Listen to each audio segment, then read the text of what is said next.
Ja, nu ska jag vara med och videoblogga.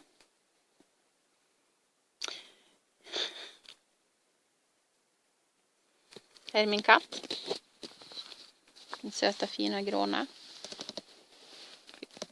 Ser vi på henne i bild här.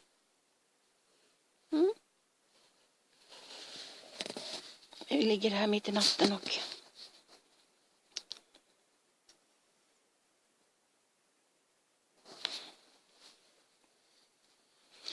funderar vad man ska tänka. Om jag skulle berätta någonting i mitt liv så tänker jag på allt som är ont och allt som är smärtsamt och sorgligt. Och som det gör ont att ta varje bit av, varje del av. Det är smärtsamt att öppna upp sitt jag för andra. Blotta sitt innersta.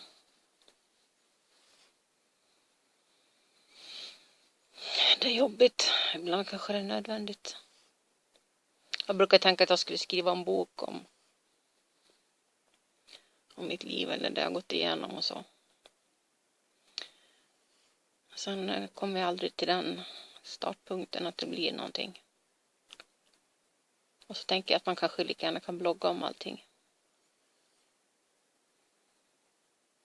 Frågan är var man ska börja, var man ska sluta, vad man ska berätta, hur man ska lägga upp det och vem som vill lyssna och om man verkligen har något att säga.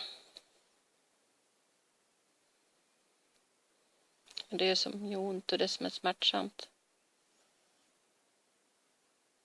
Måste på något sätt komma ut.